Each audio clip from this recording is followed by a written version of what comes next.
Maya-chan pressed her face against the cool metal of the observation deck window, watching as the massive alien space station grew larger in the viewport. The structure was beautiful in its own way, all flowing curves and crystalline spires that caught and reflected the light from the nearby star. It looked nothing like the blocky, functional designs humans preferred. Everything about it screamed advanced civilization in a way that made her feel like a primitive by comparison. "First time seeing a galactic council station?" asked Captain Rodriguez, joining her at the window. His weathered face showed the same mix of wonder and nervousness that Maya felt. "Yeah," she replied, unable to keep the awe from her voice. "It's incredible. Hard to believe we're actually going to dock there." Captain Rodriguez nodded grimly. "Hard to believe they're letting us dock there. 3 years since first contact, and this is only the second time humans have been invited to council space. The first delegation didn't exactly go smoothly." Maya remembered the reports. The first human diplomatic mission had been a disaster. Ambassador Williams had accidentally insulted half the council species just by existing. His normal human behaviors, direct eye contact, firm handshakes, casual touching, had been seen as aggressive or inappropriate by various alien cultures.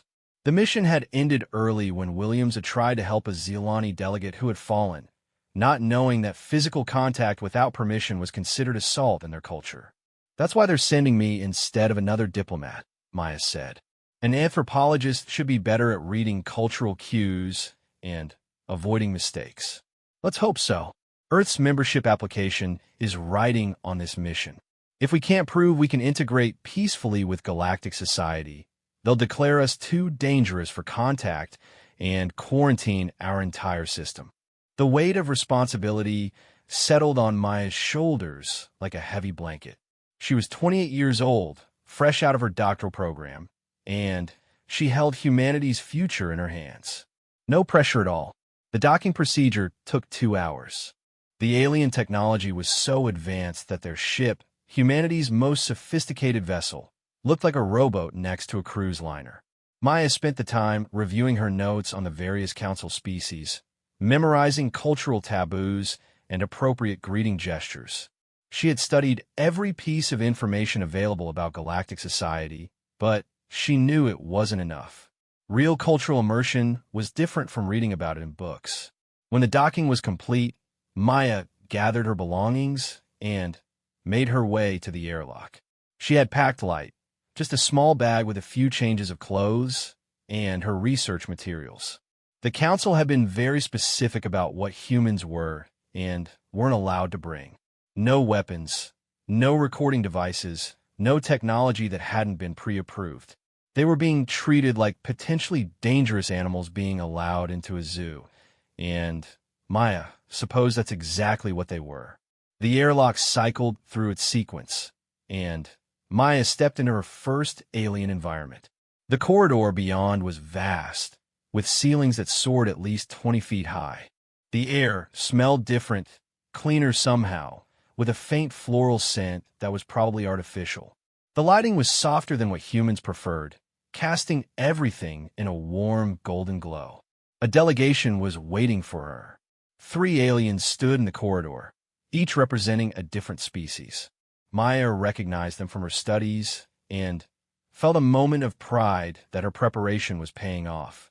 The first was a Cormani, tall and graceful with pale blue skin and forearms. Cormani were known for their mathematical abilities and served as the council's primary economists and statisticians. This one wore flowing robes in deep purple, indicating high rank within their hierarchy. The second alien was clearly Threnodidae. They were roughly human-sized, but covered in a fine fur that shifted colors based on their emotional state. Currently, the fur was a neutral brown-green, suggesting calm curiosity. Threnodidae were empaths who could sense emotions in other species, which made them excellent diplomats. The third alien made Maya's breath catch. It was a Zelkari, one of the apex species of the galaxy. They stood nearly 8 feet tall, with chitinous armor covering their bodies and 6 limbs that could function as either arms or legs depending on need. Their head was angular and predatory, with compound eyes that missed nothing. Zelkari were warriors and hunters, respected and feared throughout the galaxy for their combat abilities. Human Maya, the Cormani spoke first, their voice melodic and containing harmonic overtones that human ears weren't designed to process. I am Arrhythmus Veltar, Economic Counselor to the Galactic Council. Welcome to Station Harmony. Maya bowed in the Cormani style she had practiced, keeping her arms at her sides and tilting her head exactly 30 degrees. Thank you for receiving me, Counselor Veltar. I am honored by the invitation. The Threnodai stepped forward next. Their fur had shifted to a warmer gold color, which Maya knew indicated approval. I'm Empathic Navigator Zil SS. Your emotional resonance is interesting, very controlled for such a young species. Maya wasn't sure if that was a compliment or an observation, so she simply nodded respectfully. Navigator Zil SS, I hope to learn much during my stay. Finally, the Zelkari moved. Their motion was fluid despite their size, and Maya caught herself taking an unconscious step backward. Every instinct she had was screaming that this creature was a predator, but she forced herself to stand still. Running would be seen as weakness, and weakness was the last thing she could afford to show. I am battle-tested Crixtal. The Zelkari's voice was a deep rumble that Maya felt in her bones. I will be observing your species' potential for integration. Do not disappoint me. The threat in those words was clear, but Maya met the Zelkari's compound gaze without flinching. I will do my best to represent humanity honorably, battle-tested Crixtal. Something flickered in the Zelkari's eyes. Surprise, maybe? The massive alien tilted their head slightly, studying Maya with renewed interest.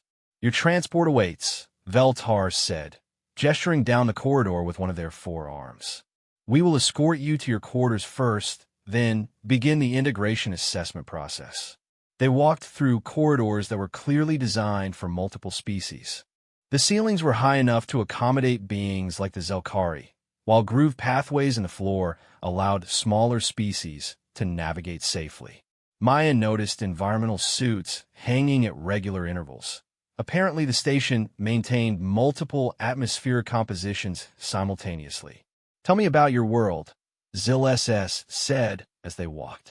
The Threnodai's fur was cycling through various shades of gold and green, suggesting curiosity mixed with something Maya couldn't identify. Your delegation files contain basic information, but I am interested in your personal perspective. Maya considered her words carefully. Earth's reputation preceded them. Every species in the galaxy knew humans came for what was classified as a Class 12 Deathworld. The classification system rated planetary danger from Class 1, garden worlds with no significant threats, to Class 15, planets so hostile that life was theoretically impossible. Earth's rating put it in company with worlds featuring things like acid rain, predatory plant life, and atmospheric toxins. Earth is challenging, Maya said diplomatically. The environment taught us to be adaptable and resourceful. We learned to work together because survival required cooperation.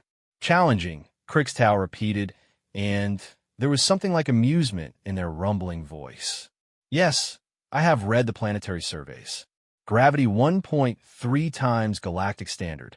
Atmospheric composition that would be toxic to 60% of known species. Weather systems that regularly produce destructive storms. Tectonic activity that reshapes the landscape without warning. And the life forms. The Zelkari paused, turning to look at Maya directly. Your planet is home to predators that hunt for sport. Creatures that kill with venom, electricity, crushing force, and psychological terror. Plants that consume flesh and produce toxins.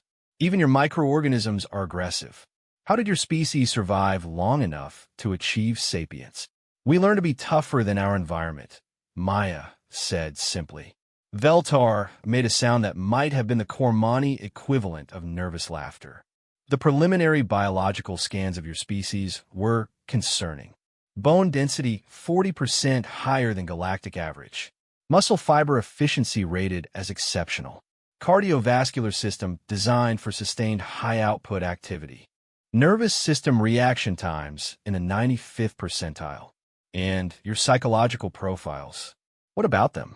Maya asked, though she suspected she knew where this was going.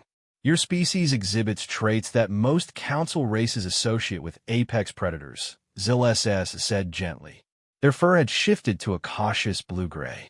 Pattern recognition, spatial reasoning, persistence hunting behaviors, pack coordination, and, most concerning, your emotional responses to stress actually improve your physical capabilities rather than degrading them. They had reached Maya's quarters, but none of the aliens seemed ready to end the conversation.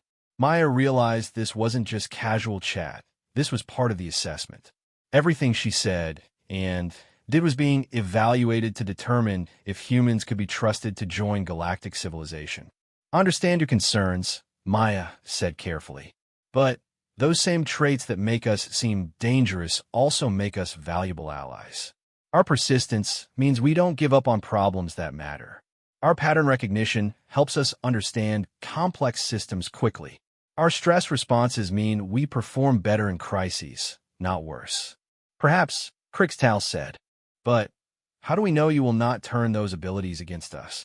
It was the question Maya had been dreading, but also the one she was most prepared for.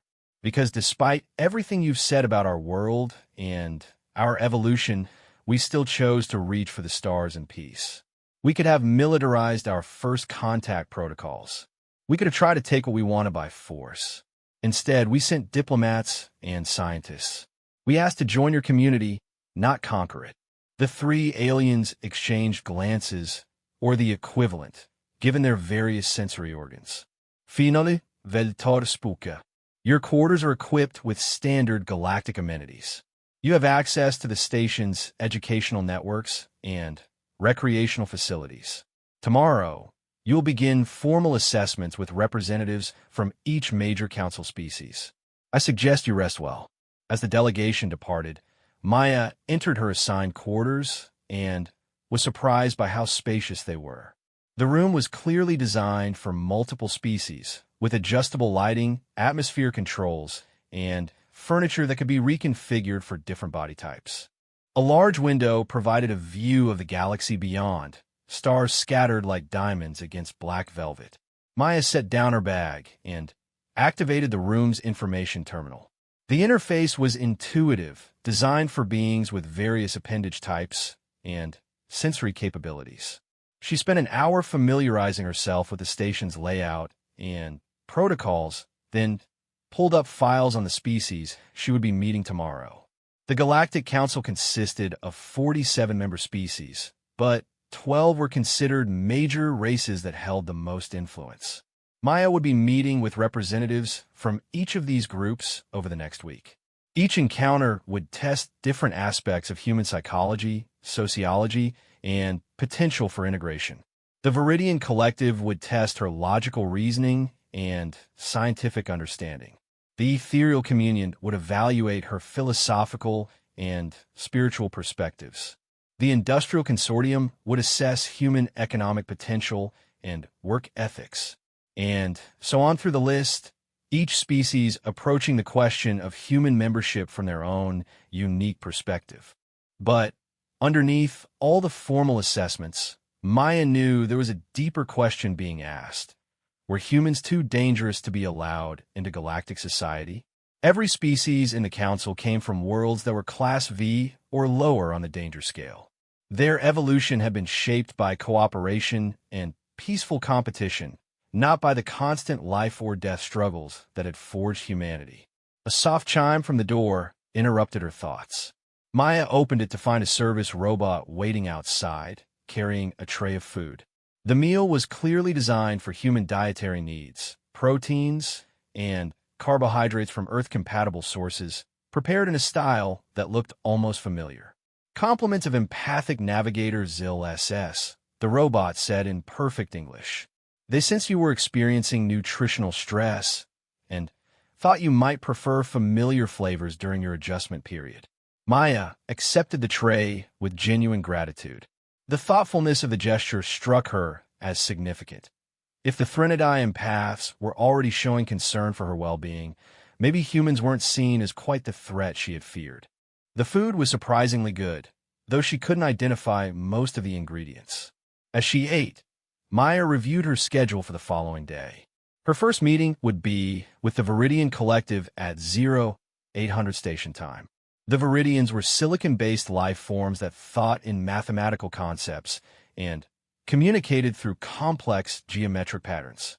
They were also the oldest species in the Council, with a recorded history spanning over 50,000 years. After the Viridians, she would meet with the Aquatic Federation representatives, a group of species that had evolved in ocean worlds and thought primarily in terms of fluid dynamics and current systems. Then, the hive mind Concordat, a collection of species that shared collective consciousness and struggled to understand individual identity. Each meeting would be a test, and failure in any one of them could doom humanity's application. Maya finished her meal and prepared for bed, knowing she would need all her strength for the challenges ahead. As she lay down, she looked out at the stars and thought about Earth, somewhere out there in the darkness. Her world had taught humanity to survive in impossible conditions. Now she would find out if those same survival skills could help them find a place among the stars. In the depths of the station, the three aliens who had greeted Maya were filing their initial reports. Each had their own perspective on the human they had met, but all three noted the same thing. Despite her youth and obvious nervousness, Maya Chun had never once shown fear. Caution, yes. Respect, certainly, but not fear. For a species that had evolved on a Class 12 Deathworld, perhaps the absence of fear was to be expected. But for the galaxy's established civilizations, it was something entirely new to consider. The assessment was just beginning. Maya woke before her alarm, a habit ingrained by years of fieldwork in dangerous environments. The artificial day-night cycle on the station was still adjusting to her circadian rhythms, but her body had learned long ago to function on minimal sleep when necessary. She performed her morning routine efficiently, reviewing her notes one final time before heading to her first formal assessment. The corridor outside her quarters was already busy with alien beings going about their daily activities. Maya noticed how they moved around each other with practiced ease, each species instinctively accommodating the physical and cultural needs of others. A group of small, crystalline beings chimed melodically as they passed, their faceted bodies refracting the corridor lights into rainbow patterns. Behind them floated a gas-based life form in a containment suit, pulsing with bioluminescent patterns that served as their primary communication method. The diversity was overwhelming, and Maya felt a moment of vertigo as she truly grasped how alien this environment was. Every species here had evolved under completely different conditions, developed unique solutions to the problems of existence, and somehow learned to coexist peacefully. The challenge facing humanity wasn't just proving they weren't dangerous. It was proving they could adapt to this incredible complexity.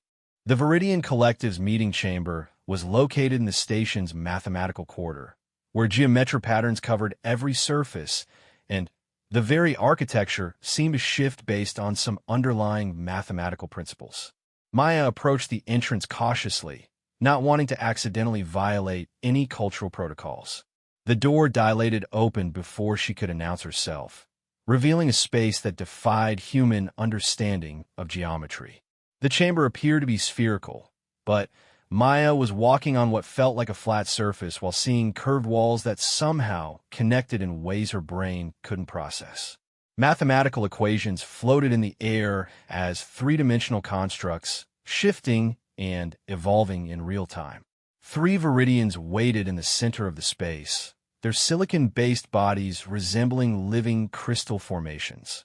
Each was roughly human-sized, but composed of interlocking geometric segments that moved independently while maintaining overall cohesion.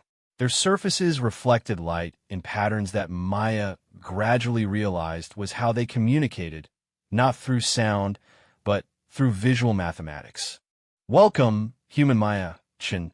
The Central Viridian spoke, though the words seemed to come from the air around her rather than from the being itself.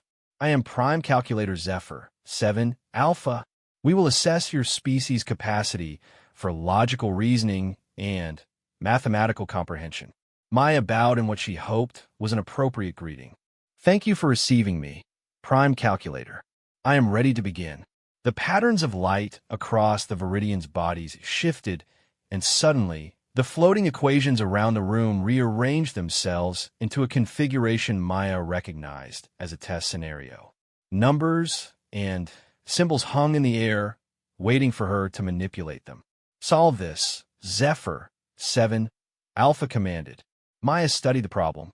It was a complex mathematical puzzle involving multiple variables and several layers of interconnected calculations. The kind of problem that would have taken her hours to solve with paper and pencil if she could solve it all. But as she looked at the three-dimensional representation floating around her, something clicked. She reached out tentatively and found she could actually touch and move the mathematical elements. The numbers responded to her gestures, allowing her to rearrange and combine them in new ways. Instead of trying to solve the problem linearly, Maya began to see it as a spatial puzzle, moving elements around until patterns emerged. 20 minutes later, she had arrived at a solution. The Viridian's light patterns shifted to what she interpreted as surprise. Interesting methodology, Zephyr, 7, Alpha observed. You approached the problem spatially rather than sequentially. This suggests a different cognitive framework than we typically observe. Humans are pattern recognition specialists, Maya explained. We evolved to spot anomalies and connections quickly because missing them could mean death. When I looked at your equation, I saw it as a three-dimensional structure rather than a series of linear calculations. Another Viridian, who had remained silent until now, projected new patterns across their surface. Show us, they commanded, and the air filled with a new mathematical construct, this one far more complex than the first. Maya approached this problem with growing confidence. Instead of trying to understand every component individually, she let her pattern recognition instincts take over. She began moving elements around, looking for symmetries and relationships that might not be obvious in a linear analysis. What she found surprised her. Hidden within a mathematical structure was an elegant solution that didn't require solving most of the individual components at all. By recognizing the underlying pattern, she could shortcut the entire process and arrive at the answer through what was essentially mathematical intuition. The Viridian's light patterns became extremely agitated. They projected rapid sequences of symbols at each other, having what was clearly an intense discussion in their native mathematical language. How did you identify the Patterson recursion? The third Viridian demanded. That principle requires understanding of 17-dimensional mathematics. Your species has barely achieved three-dimensional calculus. Maya blinked. Patterson recursion? I don't know what that is. I just saw a pattern and followed it. Impossible, Zephyr, 7, Alpha stated flatly. The pattern you identified is a fundamental principle of transdimensional mathematics. It should not be visible to beings limited to three-dimensional thinking. Maybe, Maya said slowly, humans think about dimensions differently than you assume. On our world, we had to learn to track predators in three-dimensional forest canopies, navigate by stellar positions that change due to planetary rotation, and predict weather patterns that involved atmospheric layers moving independently. We might not understand the mathematics formally, but we're used to thinking in complex spatial relationships. The Viridians projected more rapid symbol exchanges. Finally, Zephyr, 7, Alpha addressed her again. We will present you with one final assessment. This problem has no known solution. It has been studied by our greatest minds for 3,000 years without resolution. We are curious to see if your pattern recognition abilities can identify anything we have missed. The new mathematical construct that appeared was breathtaking in its complexity. It filled the entire chamber, a writhing mass of interconnected equations and variables that seemed to exist in more dimensions than Maya could perceive. Just looking at it made her head ache. I don't think I can solve this, she admitted honestly. It's beyond anything I've ever seen. Good, Zephyr 7, Alpha said, which surprised her. Intellectual humility is an important trait. However, we are not asking you to solve it. We simply want to know what you see. Maya studied the construct, letting her eyes unfocus slightly and try to perceive it as a whole rather than focusing on individual components. Gradually, something began to emerge from the chaos. It looks like it's broken, she said finally. Broken how? There's a piece missing. See here. Maya pointed to a region where the mathematical structure seemed incomplete. The pattern suggests something should be connecting these two sections, but there's nothing there. It's like trying to solve a puzzle when someone has hidden one of the pieces. The silence that followed was profound. The Viridian's light patterns had gone completely still, which Maya suspected was the equivalent of shocked silence. The missing element, Zephyr 7, Alpha said slowly, was removed from the original problem 3,000 years ago because our mathematicians proved it was impossible. The equations that would need to exist in that space would require mathematics that violate several fundamental principles of logic. Maybe the fundamental principles are wrong, Maya suggested. On Earth, we've learned that when our assumptions don't match reality, it's usually the assumptions that need to change, not reality. You are suggesting that our understanding of mathematics itself might be incomplete? Maya shrugged. I'm suggesting that if you have a puzzle with a missing piece, maybe you should look for the piece instead of insisting the puzzle is supposed to have a hole in it. The assessment ended shortly after that, with the Viridians requesting detailed scans of Maya's brain activity patterns and asking for copies of all human mathematical and scientific texts. As she left the chamber, Maya caught one final exchange between the aliens, rapid mathematical symbols that, even without understanding their meaning, clearly indicated significant excitement. Her next meeting was with the Aquatic Federation in a completely different section of the station. The corridors here were filled with moisture, and Maya could hear the sound of moving water from behind sealed doors. When she reached the appropriate chamber, she found herself looking at what appeared to be a massive aquarium. The room was completely flooded, with breathing apparatus provided for air-breathing visitors. Maya donned the offered equipment and submerged herself into the warm, saline water. 3 beings awaited her, each from a different ocean world but sharing the common trait of aquatic adaptation. The largest was a cetacean, roughly whale-shaped but with manipulator tentacles that served as hands.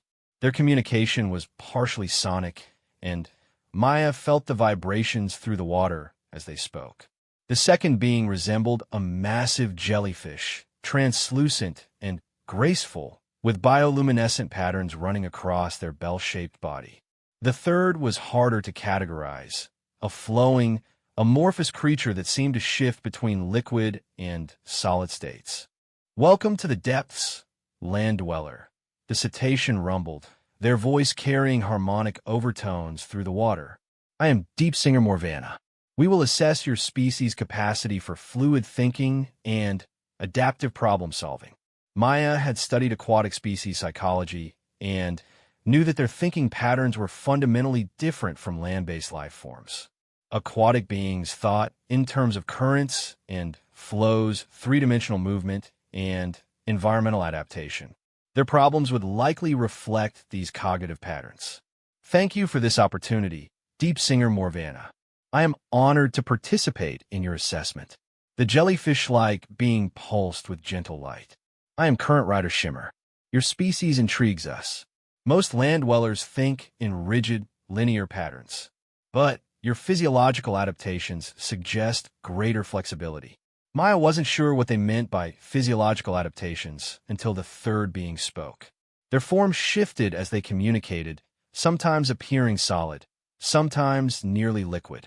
Flow State Ripple observes that humans can function in multiple environments, the creature said, their voice seeming to come from everywhere and nowhere at once. "Your species shows adaptations for aquatic survival despite being primarily terrestrial. This suggests cognitive flexibility that matches physical adaptation." It was true. Humans were unusual among land mammals in their ability to swim, dive, and function underwater. Maya had read theories that suggested an aquatic phase in human evolution, though it remained controversial. But apparently the aquatic species had noticed something that human scientists might have missed. Your assessment begins now, Deep Singer Morvanna announced. Navigate the current maze. The water around Maya suddenly began to move. Currents appeared from nowhere, flowing in complex, three-dimensional patterns that created a navigational challenge unlike anything she had ever experienced. The goal seemed to be reaching a glowing marker on the far side of the chamber, but the currents were constantly changing, requiring real-time adaptation to make progress. Maya's first instinct was to fight the currents, using her strength to push through. But she quickly realized this was exhausting and ineffective. The aquatic beings weren't testing her power. They were testing her ability to work with fluid dynamics. She stopped struggling and let herself feel the water's movement. Gradually, she began to sense the underlying patterns in the current system. Instead of fighting against the flow, she learned to use it, finding currents that would carry her in the right direction and avoiding those that would push her away from her goal. The navigation took 15 minutes of careful attention to the water's movements, but eventually Maya reached the marker. When she surfaced, all three aquatic beings were displaying what she interpreted as approval. Excellent adaptation, current rider Shimmer pulsed. Most land species require extensive training to develop current sense. You learn the basics in minutes. Humans had to learn to work with environmental forces rather than against them, Maya explained. Our planet has powerful weather systems, ocean currents, and geological forces that can't be fought directly. We learn to adapt to them, redirect them, or use them to our advantage. Flow state ripples shifted to something that might have been a nod. Show us problem solving in a crisis scenario. The chamber suddenly changed. Warning signals flashed through the water, and Maya felt the artificial gravity fluctuate. According to the scenario parameters that appeared in her field of vision, the station was experiencing a catastrophic failure, and she needed to evacuate the aquatic chambers before life support failed. But there was a problem. Several injured beings were trapped in different parts of the chamber system, and the evacuation routes were compromised. Maya had limited time and resources to save everyone, and any mistake would result in casualties. Most species, when faced with this scenario, would panic or become paralyzed by the complexity of the situation. But Maya's Deathworld instincts kicked in immediately. She began triaging the situation, identifying which rescues were possible and which were not, calculating the optimal route to save the maximum number of lives. The scenario was designed to be unsolvable. There wasn't enough time to save everyone using conventional approaches. But Maya didn't use conventional approaches. She identified a way to use the station's failing systems to her advantage, redirecting emergency power to create new evacuation routes, and using the environmental controls to buy extra time. When the simulation ended, she had saved 87% of the trapped beings, far better than any previous test subject. How did you maintain cognitive function under such stress? Deep Singer Morvanna asked. Most species show significant performance degradation during crisis scenarios. Stress makes humans think faster, not slower, Maya explained. When our lives are on the line, we don't freeze up. We become more focused, more creative, more determined. It's how we survived on a world that was constantly trying to kill us.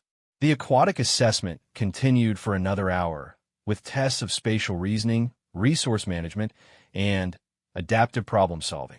Maya performed well on all of them, drawing on survival skills she hadn't realized were relevant to galactic civilization. As she prepared to leave, current rider Shimmer approached her with a question that seemed more personal than professional.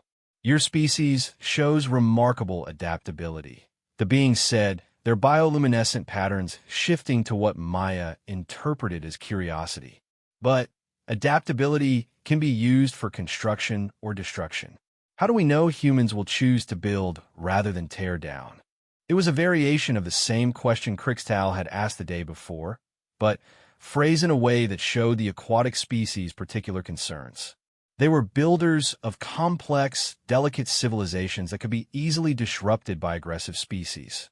Because, Maya said, choosing her words carefully, humans know what it's like to live in a world that's constantly trying to tear us down. We understand the value of building something that lasts, creating stability in the face of chaos. When we see something beautiful and complex like galactic civilization, our instinct isn't to destroy it, it's to protect it and help it grow. The three aquatic beings exchange communications through bioluminescent patterns too rapid for Maya to follow. Finally, Deep Singer Morvana spoke. Your words carry the resonance of truth through the water, they said formally. The Aquatic Federation will consider them carefully in our final assessment. As Maya left the aquatic chambers and dried off, she reflected on how different each species' perspective was. The Viridians had been concerned with intellectual capacity and mathematical reasoning. The aquatic species had focused on adaptability and crisis management. Each was evaluating humanity through the lens of their own evolutionary experience and cultural values. Her next appointment was with the hive mind Concordat, beings who had evolved collective consciousness and struggled to understand individual identity. Maya suspected this would be her most challenging assessment yet, since the very concept of separate, independent minds was foreign to their experience. The hive mind chamber was located in a section of the station that felt somehow different from the rest. The corridors here hummed with a subsonic vibration that Maya could feel in her bones, and the lighting flickered in complex patterns that suggested some form of communication was constantly taking place. As she approached the chamber entrance, Maya steeled herself for another round of tests. Each assessment was teaching her something new about the galaxy and about humanity's place in it. But she was also beginning to sense an underlying tension in all these evaluations. Every species she met seemed impressed by human capabilities, but also concerned by them. The galaxy was used to dealing with civilizations that had evolved in peaceful, stable environments. Humanity's Deathworld origins made them fundamentally different from anything the Council had encountered before. The question wasn't whether humans were smart enough or adaptable enough to join galactic civilization. The question was whether they were too dangerous to be trusted with the responsibilities that membership would bring. Maya was beginning to realize that proving humanity's worth might be easier than proving humanity's safety. And that realization worried her more than any test she had faced so far. The entrance to the hive mind chamber dilated open with a sound like 1,000 whispers speaking in unison. Maya stepped through and immediately felt disoriented. The space beyond wasn't designed for individual consciousness.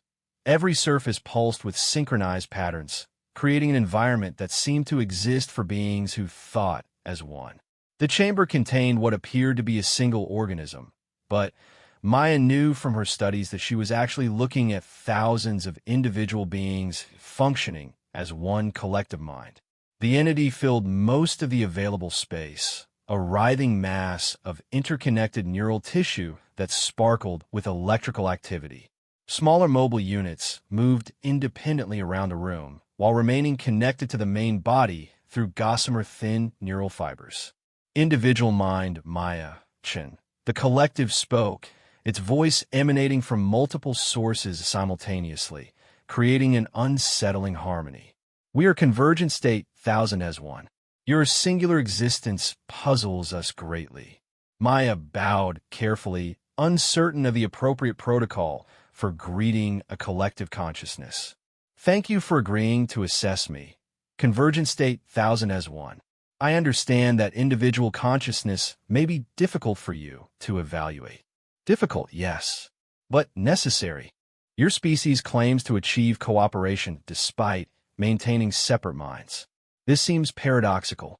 How can beings think independently yet act in harmony? It was a fundamental question that cut to the heart of human social organization. Maya realized that the hive mind's confusion wasn't just academic, They genuinely couldn't understand how a species of individuals could function as a civilization. Humans cooperate through shared goals and mutual benefit, Maya explained. We maintain our individual identities while choosing to work together toward common objectives. Choice, the collective repeated, and the neural patterns across their surface shifted to what might have been confusion. This concept eludes us. In collective consciousness, action follows naturally from shared thought. There is no choice because there is no alternative perspective to choose from. How does choice function when thousands of different perspectives exist simultaneously? Maya found herself in the strange position of having to explain the most basic aspects of individual consciousness to beings who had never experienced it. Each human mind processes information differently based on their experiences, genetics, and personal development. When we face a decision, we consider multiple options and select the one we believe will produce the best outcome. But without shared processing, how do you avoid errors? Individual minds are limited, prone to mistakes, emotional responses, and incomplete information. How can your species make correct decisions? We don't always make correct decisions, Maya admitted. But we learn from our mistakes, and we combine multiple perspectives to reduce errors. When humans disagree, we debate, argue, and test different ideas until we find solutions that work. The hive mind's patterns shifted again, more rapidly this time. Demonstrate this process. We will present you with a scenario requiring group coordination, but you will act alone, as if you were multiple individuals. The chamber around Maya changed, displaying a three-dimensional projection of a crisis scenario. A space colony was under attack by some kind of natural disaster, cosmic radiation storms that were overwhelming their shields. The colony had multiple systems that needed to be coordinated: evacuation procedures, shield management, resource allocation, and emergency repairs. The scenario was clearly designed for a hive mind to solve. A collective consciousness could manage all these systems simultaneously, processing information from dozens of sources and coordinating responses in real time. For an individual mind, it should have been overwhelming. But Maya approached the problem differently. Instead of trying to manage everything at once, she began prioritizing and delegating, even though she was working alone. She imagined herself as multiple people with different specialties and responsibilities, then tried to think like each of them in turn. First, she took the role of an evacuation coordinator, identifying the most vulnerable areas of the colony and planning escape routes.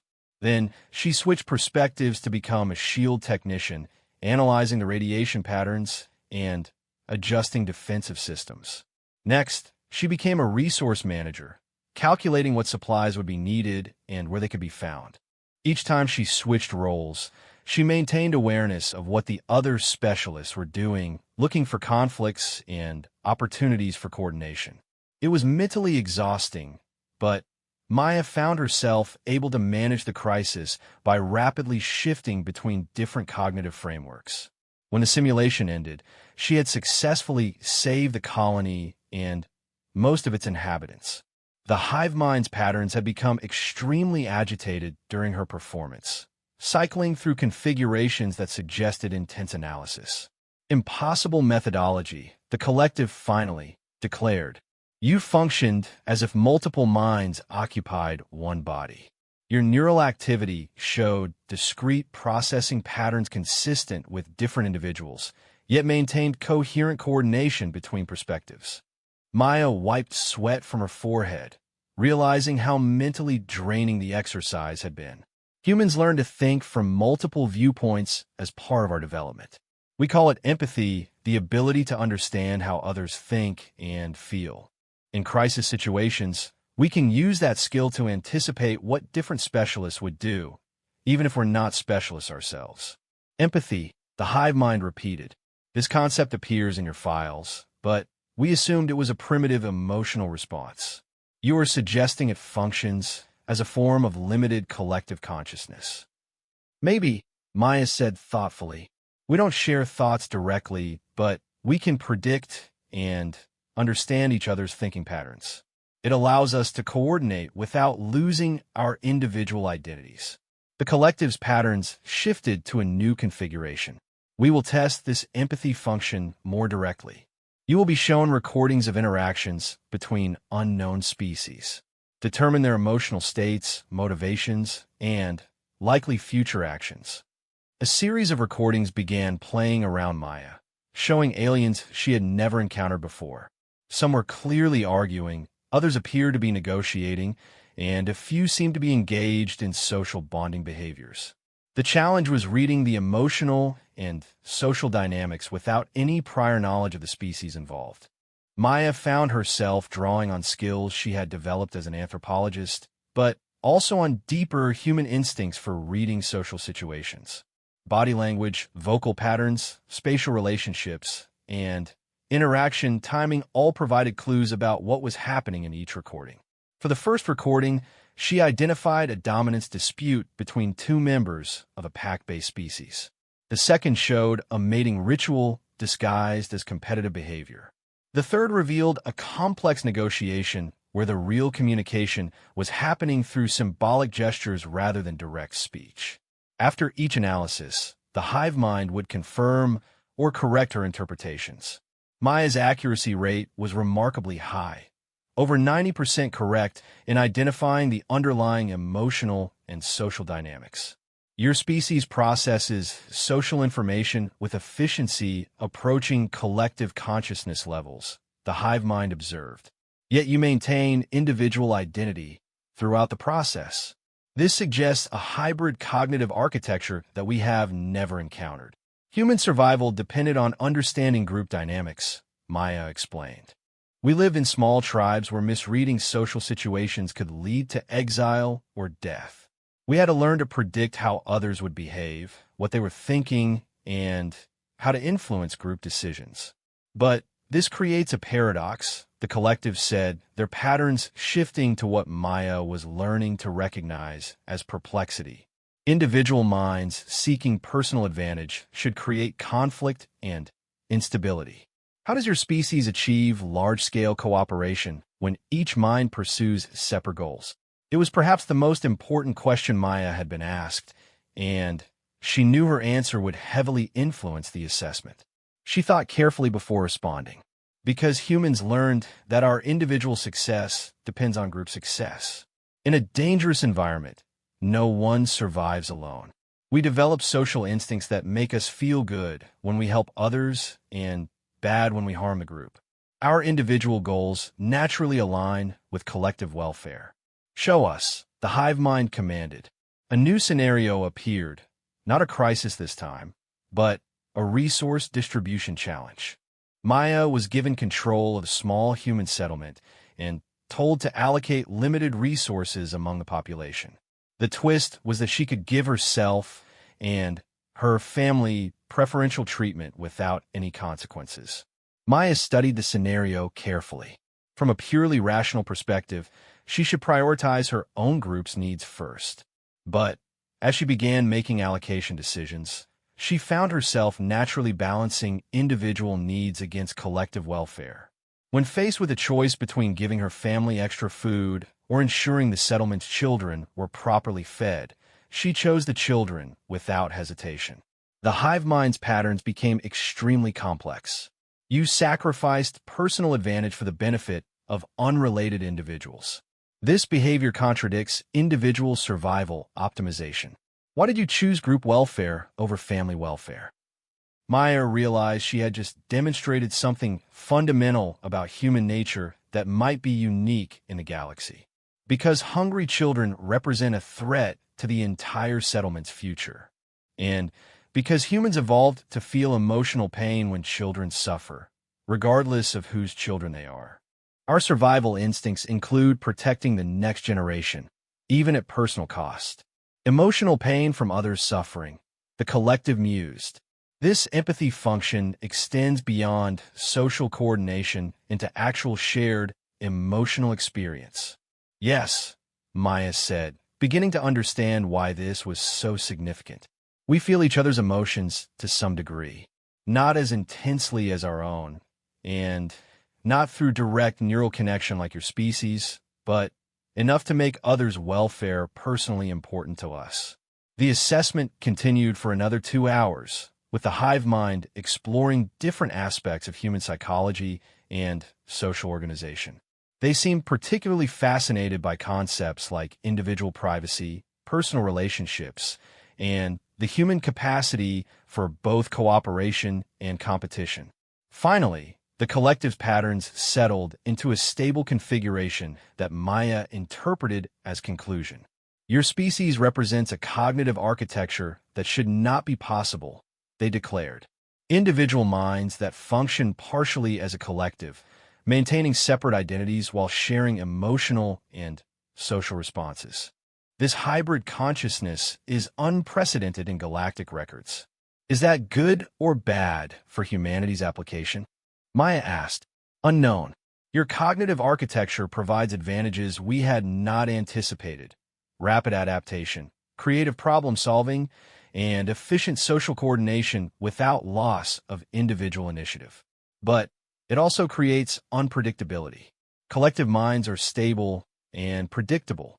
Individual minds pursuing personal goals are chaotic, but manageable. Your species combines the advantages of both, while retaining the risks of neither. We cannot predict how humans will behave in novel situations.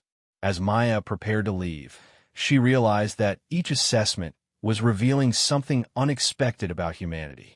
The Viridians had discovered that humans could intuitively grasp mathematical concepts that should be beyond their understanding. The Aquatic Federation had found that human crisis response actually improved under stress rather than degrading. Now, the hive mind had identified a form of hybrid consciousness that was theoretically impossible. Humanity's Deathworld origins weren't just producing dangerous predators. They were creating a form of consciousness that was fundamentally different from anything the galaxy had encountered. Maya was beginning to wonder if that difference was humanity's greatest asset or its greatest liability. Her next assessment was with the Ethereal Communion, a group of energy-based beings who thought primarily in terms of philosophy and spirituality. Maya suspected they would be interested in human consciousness from yet another angle. The ethereal chamber was unlike anything she had experienced so far. As soon as she entered, Maya felt a sense of weightlessness, as if gravity had become optional. The walls seemed to be made of crystallized light, and the air itself sparkled with energy patterns that danced just at the edge of perception. 3 beings awaited her, but calling them beings was probably inaccurate. They appeared to be conscious patterns of energy, maintaining coherent forms through what must be incredible acts of will. Each glowed with a different color, one blue, one gold, one silver, and their forms shifted constantly while maintaining recognizable shapes. Welcome, embodied consciousness. The blue entity spoke without sound, its words appearing directly in Maya's mind. I am Wisdom Seeker Azure. We have studied your species' philosophical and spiritual development with great interest. Maya felt disoriented by the telepathic communication, but managed to respond. Thank you for this opportunity, Wisdom Seeker Azure. I hope to learn as much as I teach. The gold entity pulsed with what might have been amusement. Learning and teaching are the same action viewed from different perspectives. I am Truthwalker Aurelius. Your species' approach to existential questions intrigues us. The silver being remained silent, but Maya could sense its attention focused on her with uncomfortable intensity. Finally, it spoke. I am Reality Shaper Argenum. Your species claims to seek truth while maintaining illusions, to pursue knowledge while accepting ignorance, to strive for perfection while embracing imperfection. These paradoxes suggest either profound wisdom or fundamental confusion. Maya realized she was being assessed not just as an individual, but as a representative of human philosophical development. These beings had clearly studied human history, religion, and philosophy, and they were trying to determine whether humans had genuine wisdom or just primitive superstitions. Humans embrace paradox because our experience is paradoxical, Maya said carefully. We live in a universe that seems designed to challenge every assumption we make about reality. We've learned that absolute answers are usually wrong, and that the most important truths often exist in the tensions between opposing ideas. Elaborate, Azure commanded. Maya chose her words carefully, knowing that any response could be seen as representing all of humanity's spiritual and philosophical development. We've learned that we're simultaneously insignificant specks in a vast universe, and the most complex and beautiful forms of organization that universe has produced. We're animals driven by primitive instincts, and conscious beings capable of transcending our nature through choice, and, well, we're individuals pursuing personal goals and social beings whose identity depends on our relationships with others. And you see no contradiction in these opposing truths. Aurelius asked, "We see the contradiction, but we also see that the contradiction is itself meaningful. Life exists because of the tension between order and chaos. Consciousness emerges from the interaction between deterministic physical processes and emergent properties that seem to transcend those processes. Love is simultaneously a biochemical response and something that gives meaning to existence." Argentum's form shifted to a more complex pattern. Your species has encountered the fundamental paradox of consciousness itself. Most species either embrace mysticism and reject materialism, or accept materialism and reject transcendence. Humans appear to have chosen both simultaneously. Because both are true, Maya said simply. We are matter that has become aware of itself. Physical processes that have developed the capacity to contemplate meaning and purpose. We can study the neurochemistry of love while still experiencing love as something transcendent. Understanding the mechanism doesn't diminish the experience. The three ethereal beings began communicating among themselves through patterns of colored light that were too complex for Maya to follow. Finally, they turned their attention back to her. "We will test your species' approach to existential challenges," Azure announced. "You will be presented with philosophical scenarios that have confounded galactic civilization for millennia. Show us how human consciousness approaches questions that have no clear answers." The first scenario materialized around Maya as a complex visual representation. It involved a civilization that had achieved perfect happiness for all its members by eliminating free will and negative emotions. Every citizen was blissfully content, productive, and fulfilled, but they were essentially sophisticated automatons with no real choice in their actions. Is this civilization ethically superior to one that preserves free will but allows suffering? Azure asked. Maya studied the scenario, recognizing it as a variation on classical philosophical problems about freedom versus happiness. Most species, she suspected, would come down firmly on one side or the other. It depends on what you value more, happiness or meaning, Maya said. If the goal is maximum pleasure and minimum suffering, then the controlled civilization is superior. If the goal is authentic consciousness and moral development, then the free civilization is better. But I think the question itself is flawed. How so? Because it assumes happiness and freedom are incompatible. Humans have learned that true happiness comes from meaningful choices, from struggling with difficulties and overcoming them, from forming relationships based on genuine emotion rather than programmed responses. The controlled civilization isn't actually happy. It's just the simulation of happiness without the substance. But the citizens experience subjective happiness, Aurelius pointed out. How can you claim their happiness is less real than the happiness of free beings who also choose to be happy? Because happiness that can't be lost isn't really happiness, Maya replied. It's just the absence of unhappiness. Real happiness requires the possibility of sadness. Real courage requires the possibility of fear. Real love requires the possibility of loss. The controlled civilization has eliminated the conditions that make positive emotions meaningful. The second scenario was even more challenging. It involved a species that had discovered they were living in a simulated reality created by a more advanced civilization. They had to choose between remaining in the comfortable simulation or breaking free into a harsh reality where their entire existence would be transformed. Most species choose the simulation, Argentum observed. Comfortable illusion is preferable to difficult truth. What would humans choose? Maya thought about human history, about all the times her species had chosen difficult truths over comfortable lies. Some humans would choose the simulation, especially at first. But enough would choose reality that eventually our entire species would demand the truth, no matter how difficult. Why? Why choose suffering over contentment? Because humans believe that truth has inherent value, even when it hurts.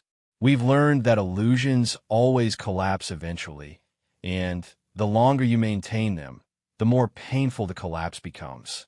Better to face reality directly and adapt to it than to live a lie that will ultimately betray you.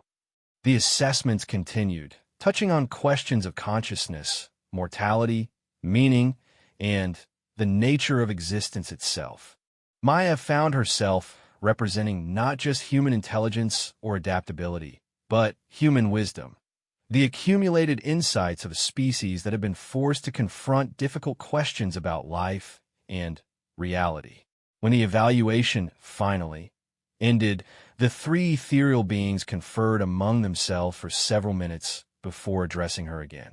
Your species has developed a mature philosophical framework, Azure concluded. Most young civilizations either reject difficult questions or become paralyzed by them. Humans have learned to embrace uncertainty while still seeking truth, to accept paradox while still striving for understanding. Is that enough for membership in galactic civilization? Maya asked. Philosophy alone is never enough, Argentum replied. But wisdom is necessary for any species that will be granted significant power and influence. Your assessment continues. As Maya left the ethereal chamber, she realized that each evaluation was building a complete picture of human capability and character.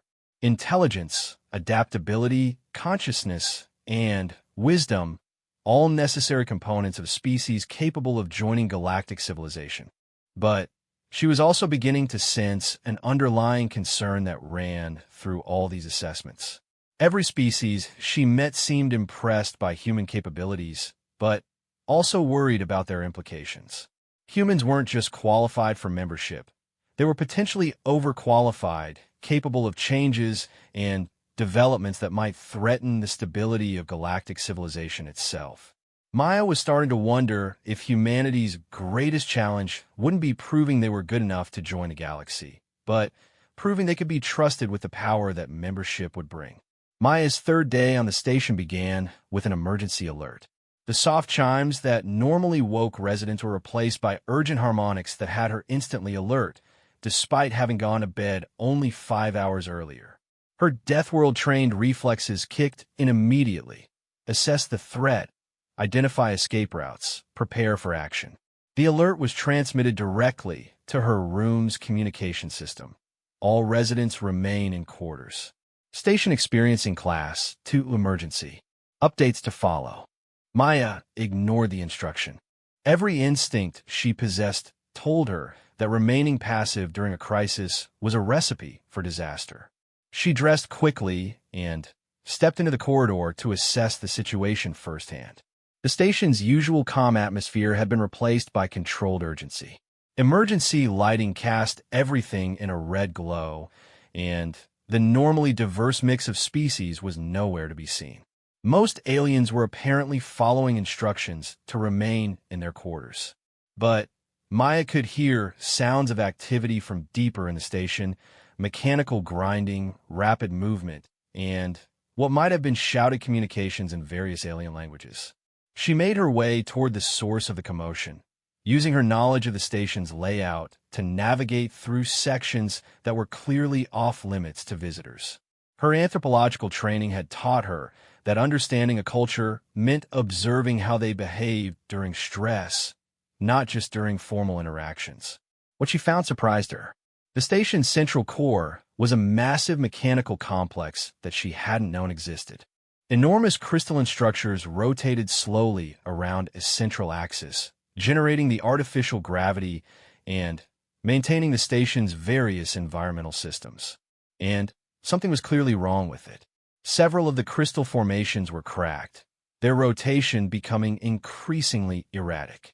Maintenance teams from various species worked frantically to stabilize the system, but Maya could see they were fighting a losing battle.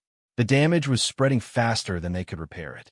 "You should not be here, human Maya-chan." Maya turned to find battle-tested Krixtal approaching, their massive form moving with surprising grace through the maintenance corridors. The Zelkari's compound eyes were focused on the damaged crystal systems, and their postures suggested extreme agitation. "What happened?" Maya asked, ignoring the implied criticism of her presence. "Cascade resonance failure in the primary stabilization matrix," Krixtal replied grimly. "The crystals have developed microfractures that are expanding due to harmonic interference. If the damage reaches critical mass, the station's gravitational field will collapse." Maya studied the repair efforts and immediately saw the problem. The various species were working independently, each using their own technological approaches and repair methodologies. There was no coordination between teams, no unified strategy for addressing the crisis. "How long before critical failure?" she asked. "Approximately 4 hours, assuming current degradation rates," Krixtal replied. "Evacuation procedures are being prepared, but removing 40,000 beings from the station will require at least 6 hours. Maya felt the familiar clarity that came with life-or-death situations. Her mind began analyzing the problem from multiple angles simultaneously, drawing on her Deathworld experience of crisis management. "The teams are working against each other," she observed. "The Viridians are trying to solve this mathematically, the Aquatic Federation is treating it like a fluid dynamics problem, and the Industrial Consortium is approaching it as a mechanical engineering challenge. They're all correct, but they're not coordinating their solutions." Krixtal's attention shifted from the crystals to Maya. "You believe you understand the situation better than species with millennia of technological experience?" "I understand crisis coordination," Maya replied confidently. "On Earth, natural disasters require multiple specialist teams working together under unified command. You need someone to coordinate the different approaches and create a single, coherent repair strategy. The repair teams are led by the most experienced engineers from each species," Krixtal said. "They have been attempting coordination for 3 hours without success." Maya watched the teams for another few minutes, then nodded. "They're not failing because they lack expertise. They're failing because they lack a command structure. No one has authority to make decisions that override species-specific approaches. And you believe you could provide such authority?" "I believe humans are uniquely qualified to coordinate multi-species crisis response," Maya said.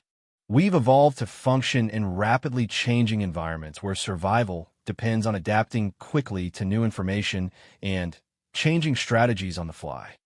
Krixtal was silent for a long moment. Finally, they spoke. "This crisis was not accidental. It was engineered as part of your assessment. We needed to observe human behavior during a genuine emergency, when the consequences of failure were real and immediate." Maya felt a surge of anger. "You're gambling with 40,000 lives to test me? The crisis is real, but it was initiated deliberately. The damage can be reversed if proper repairs are completed within the time limit. If repairs fail, evacuation systems will prevent casualties, but the station will be lost. Your species application depends partly on how you respond to this situation." The anger was replaced by cold calculation.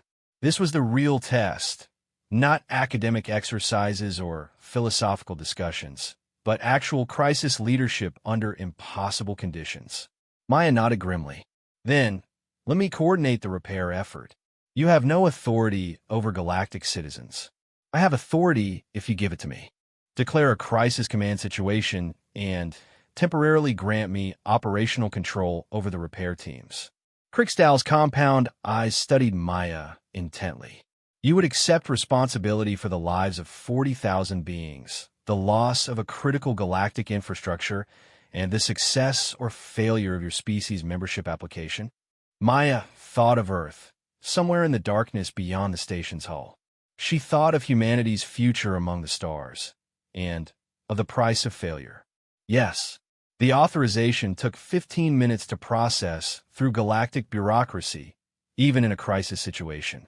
When it came through, Maya found herself in operational command of repair teams representing 12 different species, each with their own technology, communication methods, and cultural approaches to problem solving. Her first action was to call all team leaders together for immediate consultation. The gathering looked like a scene from a science fiction movie. Dozens of beings of vastly different shapes, sizes, and physiologies, all focused on a single human who was about to either save or doom them all. Status report. Maya commanded, falling naturally into the leadership patterns she had learned during emergency response training on Earth. Prime Calculator Zephyr. 7. Alpha spoke first. Mathematical analysis indicates cascade failure will reach critical mass in 3.7 hours. Probability of successful repair using current methodologies is approximately 12%. Deep singer Morvana's harmonic voice carried undertones of stress. Fluid dynamic models suggest that crystal rotation patterns can be stabilized, but only if mechanical stress is reduced simultaneously. Engineer Superior Torvin from the Industrial Consortium added their perspective. Microfracture propagation can be halted using crystalline welding techniques, but the process requires precise harmonic frequencies that interfere with gravitational field maintenance. Maya listened to each team's analysis, quickly identifying the core problem. Each group had a piece of the solution, but their approaches were mutually exclusive using current coordination methods. New strategy, she announced. We're going to sequence the repairs in phases instead of attempting simultaneous fixes. Phase 1. Industrial Consortium uses emergency mechanical bracing to reduce stress on the crystal matrix. This will temporarily slow the cascade failure and give us more time. Mechanical bracing will interfere with rotational dynamics, Morvana objected. Only temporarily, Maya replied. Phase 2. Aquatic Federation uses their fluid dynamics expertise to recalibrate rotation patterns around the bracing. You'll essentially create new flow patterns that work with the mechanical supports instead of against them. Zephyr. 7. Alpha's light patterns shifted to what Maya now recognized as skepticism. Recalibration will alter the mathematical relationships that govern gravitational field generation. Which brings us to Phase 3, Maya continued. Viridian Collective recalculates the entire system's mathematical foundation based on the new physical configuration. Instead of trying to restore the original parameters, you design new ones that work with our modifications. The assembled beings exchange communications in various languages and energy patterns. Maya could sense resistance to the plan, not because it was technically unfeasible, but because it violated their expectations of how repairs should work. This approach abandons the original system design, Engineer Superior Torvin pointed out. We would be creating an entirely new configuration. Exactly, Maya said. You've been trying to restore a system that's fundamentally damaged. Instead, we're going to build a better system using the broken pieces as raw materials. It's not repair, it's adaptive reconstruction. The debate that followed was intense, with each species raising technical objections and cultural concerns about Maya's proposed approach. But as the countdown continued and conventional repair efforts continued to fail, resistance gradually gave way to desperate willingness to try something new. Implementation of Maya's plan was chaos controlled by constant communication. She positioned herself at a central monitoring station where she could observe all three phases simultaneously, coordinating between teams and making real-time adjustments as new problems emerged. The mechanical bracing phase went relatively smoothly. The Industrial Consortium's engineers were efficient and experienced, and their emergency supports significantly slowed the cascade failure. Maya gained 90 minutes of additional time, but also created new stress patterns that threatened different crystal formations. The fluid dynamics recalibration was more challenging. The Aquatic Federation's approach to rotation management was based on principles that didn't translate easily to crystalline matrices. Maya found herself serving as an interpreter between their fluid-based thinking and the solid-state realities of the crystal systems.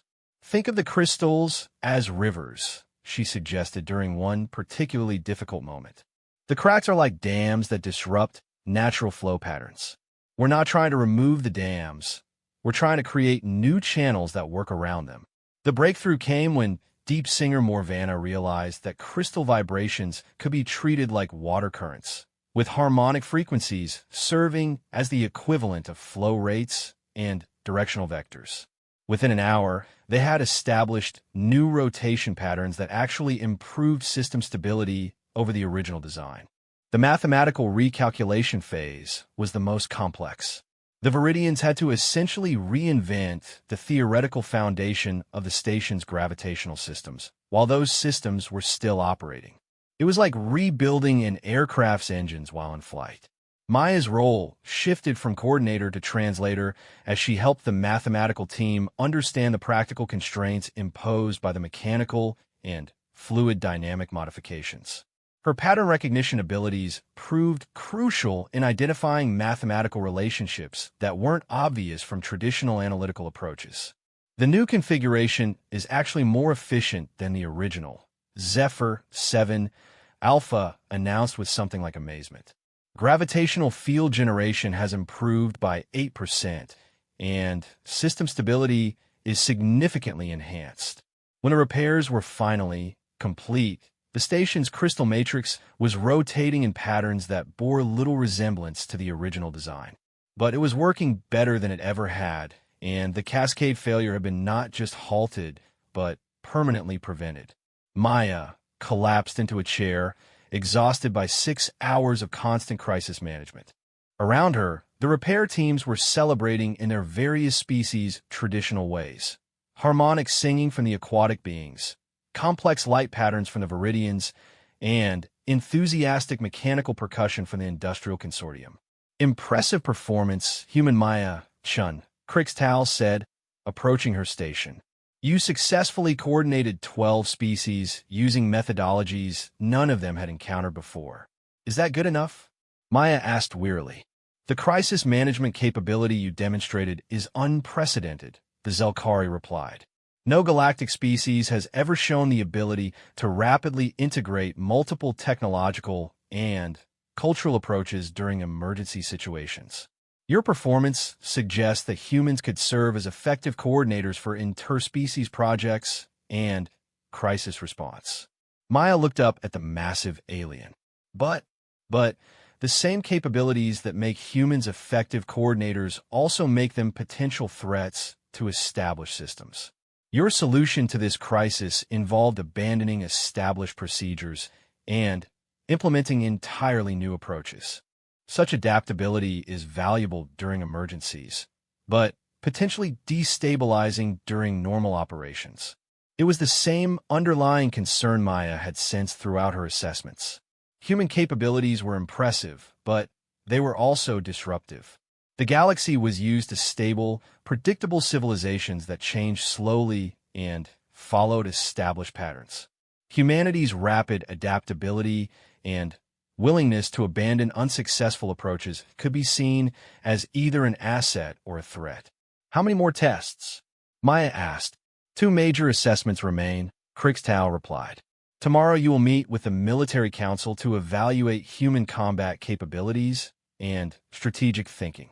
The final assessment will be conducted by the Ethics Committee, who will determine whether humanity can be trusted with galactic citizenship. Maya nodded tiredly. The crisis management test had been exhausting, but it had also been strangely familiar. Coordinating disaster response under impossible conditions was something humans had been doing for millennia. The military assessment would likely be equally familiar.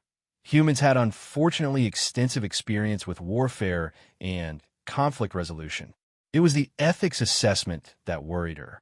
How do you prove that a species evolved for survival on a death world can be trusted to act morally when given power over less dangerous civilizations? As she made her way back to her quarters, Maya reflected on everything she had learned during her time on the station. Each assessment had revealed unexpected aspects of human capability: mathematical intuition, emotional intelligence, hybrid consciousness, philosophical wisdom, and crisis leadership. But they had also revealed the galaxy's fundamental uncertainty about whether those capabilities could be safely integrated into their civilization. Humanity wasn't being judged solely on their qualifications for membership. They were being evaluated as a potential force for change in a galaxy that had achieved stability through careful balance and gradual development.